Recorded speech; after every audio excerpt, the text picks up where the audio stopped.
Have you ever read something so ancient, yet it felt like it was written for tomorrow? The prophet Joel didn't write for applause. He didn't write for fame. He wrote for awakening. And right now, in a world gasping for truth, trembling under the weight of confusion, his voice is rising again. Before the end comes, before the skies roll back like a scroll before the trumpet sounds, there was a warning and a promise. Joel gave both. And what he saw wasn't just for Israel. It was for us. Imagine standing in a field. The crops are gone. The skies are grey. A strange silence fills the air. Suddenly an overwhelming army of locusts pours over the horizon. Not one, not 10, not hundreds, millions, swarming, devouring, erasing everything in their path. That's how Joel begins. Not with comfort, with crisis. But crisis in God's hands becomes a canvas. Joel saw the locusts, but he also saw deeper. Beyond the insects, he saw the invasion of judgment, a wake-up call wrapped in wings, a shaking of the soul. Because when what we depend on is taken, we remember who we depend on. What if your disaster is actually divine disruption? Joel cried out, "Blow the trumpet in Zion, sound the alarm on my holy hill." Joel 2:1. Not to create fear, to call people home, because the day of the Lord wasn't just coming with wrath, it was coming with mercy. "Return to me with all your heart," God said through Joel, "with fasting and weeping and mourning." And here's the beauty: God didn't say, "Come back when you have it all together." He said, "Just come back." This is the heartbeat of Joel's message. It's not too late. For your family, for your calling, for your nation. Even in judgment, God leaves a door open. What if the hardest season of your life is actually God knocking on the door of your heart? Joel doesn't just preach repentance. He paints restoration. "I will repay you for the years the locusts have eaten." Joel 2:25. Let that sink in. Every lost year, every broken promise, every tear-stained pillow. God doesn't just restore time. He redeems it. And Joel takes it even further. He sees a day when God will pour out His Spirit on all people. Sons and daughters will prophesy. Old men will dream dreams. Young men will see visions. This was radical, because in Joel's time, the Spirit only rested on a few priests, kings, prophets. But Joel saw a future where heaven would invade every heart that made room for it. You, me, everyone who said yes. And Peter in the book of Acts stands up and says, "This is that, the outpouring at Pentecost. It was Joel's vision coming alive." But here's the question: if this is that, then what? Now, Joel's vision wasn't just fulfilled in the past, it's unfolding in the present. Because the same Spirit that fell in the upper room is still moving in bedrooms, boardrooms, prisons, churches, TikTok feeds, and broken hearts. And now the world stands in a familiar field. Crops are failing, systems are shaking, voices are screaming, and the locusts, they look like division, deception, despair. But the trumpet is sounding again, and this is the rehook for your soul. What if the locusts in your life are actually making space for the Spirit to fall? God is not done. Joel ends with fire, with shaking, with signs in the heavens and on the earth. Blood, fire, smoke. The sun turned to darkness, the moon to blood. It sounds terrifying. But to those who know God, it's not the end, it's the beginning.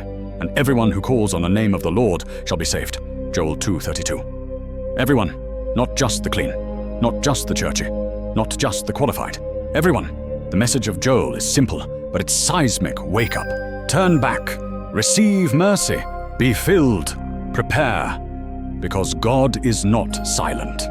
He's speaking through locusts, through signs, through scriptures, through storms, through sermons like this one. And if this has stirred something in you, don't let it end here. You're not watching this by accident. This is your trumpet. Tap like if your heart felt the echo. Subscribe so we can keep walking this journey of faith together. And comment below, what do you want us to explore next from the Bible? What truth do you want to dive deeper into? because your voice matters. You are part of this story, and your return to God might be the beginning of someone else's revival. When Joel spoke of locusts, people saw insects, but Joel saw something bigger, patterns of destruction that echo through history, because the truth is locusts don't always have wings. Sometimes they have names like addiction, injustice, goodness, and corruption, greed. They strip a land. They strip a soul. They strip a generation. But Joel's prophecy didn't stop at devastation. It pointed forward to a day when what was stripped would be restored, and what was broken would be rebuilt. That's why Joel is not just a prophet of judgment. He is a prophet of hope. Imagine a family returning to a field once destroyed. Months ago, the land was black and bare, but now green shoots rise. The father looks at his children and whispers, "See, God kept his word." That's the heartbeat of Joel. Loss doesn't have the last word. God does. Here's your first rehook in this section. What if the places in your life that feel barren right now are the exact places where God is preparing new harvest? Joel doesn't promise that everything will go back to the way it was. He promises something greater, restoration with redemption. Not just the years returned, but the years renewed. And in the middle of that promise comes a vision so radical and so breathtaking that it still shakes us today. Joel saw God pouring out his Spirit on all flesh, sons and daughters prophesying, old men dreaming, young men seeing visions, servants and masters alike drenched in the power of God. Think about how shocking this was. In Joel's time, the Spirit was rare. It was reserved for prophets, priests, kings. Ordinary people didn't carry the fire. But Joel said a day was coming when heaven's fire would fall on everyone. And centuries later, in an upper room in Jerusalem, it happened. Tongues of fire, a rushing wind, disciples spilling into the streets declaring the wonders of God in languages they had never learned. Peter stands up and declares, "This is what Joel spoke about." The prophecy became reality, but the story doesn't end in Acts 2. Because Joel's vision wasn't just about one day of outpouring, it was about a generation of outpouring, a movement that would continue until the end of the age. That means us, now here. So here's your next rehook. What if Joel's prophecy isn't just history? It's your invitation, because the same Spirit is still falling, not in temples of stone, but in temples of flesh. Your heart, my heart, every heart willing to receive him. And yet Joel also saw something terrifying. "I will show wonders in the heavens and on the earth, blood and fire and billows of smoke. The sun will be turned to darkness and the moon to blood before the coming of the great and dreadful day of the Lord." Joel 2:30. 31. Signs in the sky, shaking in the earth, darkness covering light. It sounds like the end, and in one sense it is. But for those who know the Lord, it is also the beginning.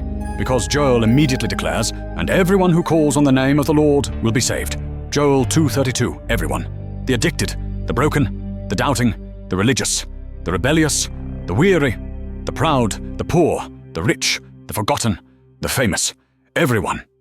God's judgment is real, but his mercy is greater. His arms are still open, and Joel's cry is clear. Don't wait. Call on him now. This is the warning and the wonder of Joel. The same day that shakes the earth also saves the soul. Let me make this real. Think about your life. What locusts have you faced? What fields in your heart feel stripped and empty? Have you lost years to bitterness, to shame, to running from God? Joel's promise is still alive. I will repay you for the years the locusts have eaten. That's not just poetry. That's prophecy, and it's for you. But there's a choice. You can watch the locusts devour, or you can blow the trumpet. You can cry out to God, and you can return with all your heart. Here's another rehook. What if the delay of God's judgment is actually the gift of God's mercy, giving you time to turn back? Before it's too late, Joel's words echo through time louder today than ever. Because look around. Wars rumble. Nations rage. Truth is twisted. Hearts are cold, signs are multiplying, and yet even now the Spirit is being poured out. Testimonies of revival are rising in unexpected places. Dreams and visions are increasing. A generation is waking up. It's as if Joel's prophecy is unfolding in real time. Judgment shaking, mercy calling, Spirit falling. So the question isn't, is Joel's word relevant today? The question is, will we respond today? Because the story of Joel is not just about the end of the world. It's about the beginning of hope. And if this message is stirring something inside you, don't scroll past it. Don't silence it. This is God's trumpet for your life. Call on Him. Return to Him. Let Him restore your years. And before this video ends, let me ask you, if Joel's story touched your heart, if you saw yourself in his warning and his promise, then do one thing: respond. Hit like not for me, but to help this word reach others. Subscribe so you don't miss the next story that could change your life. And comment below, what do you want us to explore next? Which prophet's voice should we hear again in our generation? Because your voice matters. Your hunger matters. And together we are part of this unfolding prophecy. Picture this: the ground trembling beneath your feet, the sky turning strange colors, voices crying out fear flooding the streets. Joel's prophecy wasn't just poetry. It was a preview. He saw the shaking. He saw the fire. He saw the end of the age colliding with the beginning of eternity. But the most powerful part of Joel's prophecy isn't the terror, it's the triumph. Because for Joel, the day of the Lord wasn't just about destruction. It was about decision. A valley of decision, he called it.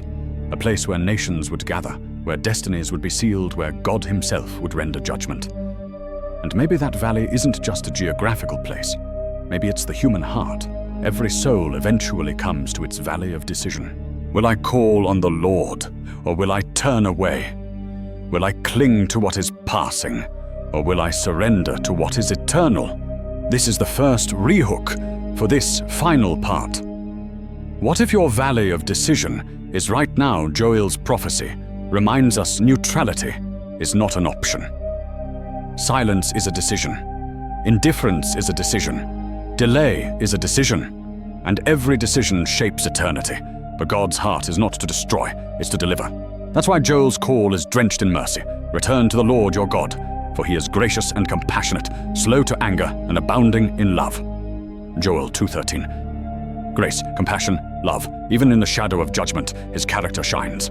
Think about this. What kind of God warns before He acts? What kind of God pleads with people to come home before the hammer falls? Only a God whose justice is matched by mercy. Only a God whose holiness is matched by love.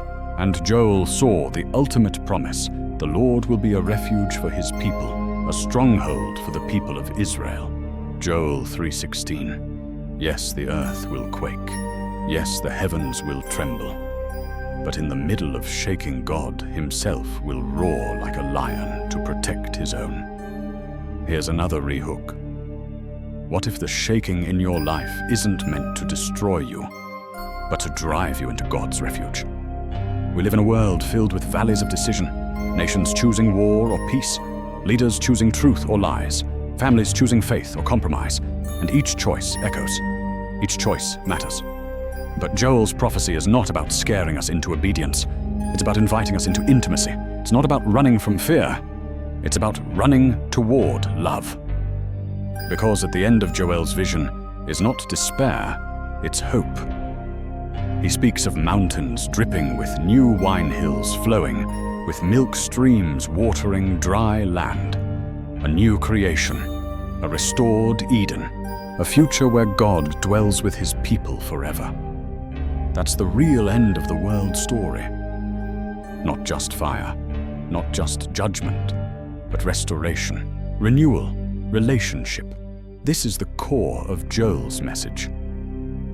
Repentance leads to restoration. Judgment leads to joy. The end of the world leads to the beginning of eternity. So where does that leave us? Right here. Right now. We are living in prophetic days. Wars and rumors of wars. Fires and floods. Division and deception. and yet revival and renewal, dreams and visions, the Spirit still falling. Joel's prophecy is not past, it's present, and your response matters. Will you harden your heart, or will you open it? Will you drift further from God, or will you run to Him? What if today is your valley of decision? Let's get real. Many of you watching this are tired. Tired of pretending. Tired of running. Tired of the locusts devouring your life. And Joel's word to you is simple. It's not too late. The trumpet is sounding again. And this video, it might be your trumpet. Don't ignore it. Don't dismiss it. Don't say, I'll get right with God tomorrow. Tomorrow isn't promised. But mercy is available now. And when you return, when you surrender, when you call on His name, here's what happens. The Spirit falls. The fire ignites. The years are restored. And your life becomes part of a prophecy fulfilled. This is not just Joel's story. This is your story. Because Joel's vision wasn't just about a nation. It was about a people, a remnant, a bride, a church rising in the last days with oil in her lamps, fire in her bones, and hope in her eyes. And if you've heard anything today, let it be this. The end of the world is not the end of hope. It is the unveiling of the greatest hope we've ever known. Christ returning justice, reigning love, triumphing. So what should you do? Live ready. Wake up. Blow the trumpet in your own life.